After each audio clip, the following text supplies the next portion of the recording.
എൻ്റെ പേര് ഡോക്ടർ സന്തോഷ് പോൾ. ഞാൻ ചാലക്കുടി സെക്കൻഡറി കോളേജിലെ കെമിസ്ട്രി ഡിപ്പാർട്ട്മെൻറ്റ് ഹെഡാണ്.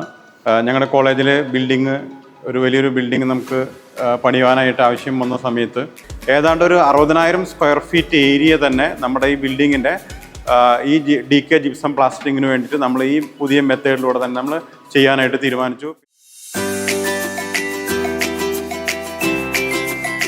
ഞാൻ നോക്കുമ്പോൾ ഇതിൻ്റെ ഒരു ഹൈലൈറ്റ് ആയിട്ട് കാണുന്നത് ബഡ്ജറ്റ് ഫ്രണ്ട്ലി ആയിട്ടുള്ള ഒന്നാണ്.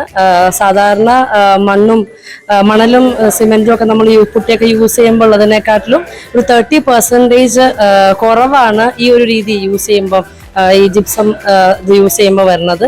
അത് ഭയങ്കര അട്രാക്റ്റീവ് ആയിട്ടുള്ള ഒരു കാര്യമാണ്. വളരെ മികച്ച ഒരു ഇത് തന്നെയാണ്, ഒരു പ്ലാസ്റ്ററിംഗ് ടെക്നിക്ക് തന്നെയാണ്. പുതിയ പുതിയ സംവിധാനങ്ങൾ അങ്ങനെ കടന്നു വരട്ടെ. നമ്മുടെ നാട്ടിലേക്ക് പുതിയ പുതിയ ടെക്നോളജിയും വരികയും ഏറ്റവും കൂടുതൽ വേസ്റ്റേജ്, സിമെന്റ് പോലെയുള്ള വേസ്റ്റേജുകളൊക്കെ ഒഴിവാക്കുകയും അങ്ങനെ ഏറ്റവും എക്കോ ഫ്രണ്ട്ലി ആയിട്ടുള്ളതും കുട്ടികൾക്കാണ്. ഇവിടെ ഇരിക്കാൻ പോകുന്ന എല്ലാം കുട്ടികളാണ്. ഇങ്ങനെ നിറഞ്ഞിരിക്കുന്ന ക്ലാസ് മുറികളിൽ എന്തായാലും ചൂട് കുറയ്ക്കുക എന്നുള്ളത് വളരെ പ്രധാനപ്പെട്ട ഒരു കാര്യം തന്നെയാണ്. അതുകൊണ്ട് തന്നെ ഇത് നല്ല കാര്യമാണ്. ഇത് മെത്തേഡ് മുന്നോട്ട് കൊണ്ടുപോകണം എന്ന് തന്നെയാണ് ഞാൻ പറയുന്നത്. നല്ല ഫിനിഷിംഗ് ആണ്. ഗ്ലാസ് ഫിനിഷ് മണലിലൊക്കെ ഏറ്റവും വലിയ പ്രശ്നം അതാണ്. മണല് അടിച്ചിട്ടില്ലെങ്കിൽ ട്രാക്ക് വീഴും. കാരണം എന്റെ അപ്പൻ ഒരു കോൺട്രാക്ട് ആണ്. അപ്പൊ എനിക്ക് ഇങ്ങനെയുള്ള പണികൾ അത്യാവശ്യം അറിയാം. അപ്പൊ വീടൊക്കെ വെക്കുമ്പോ ഇനി എന്റെ മനസ്സിലുണ്ട് എന്തായാലും ഇത് തന്നെ ഫോളോ ചെയ്യുന്നുള്ളത്.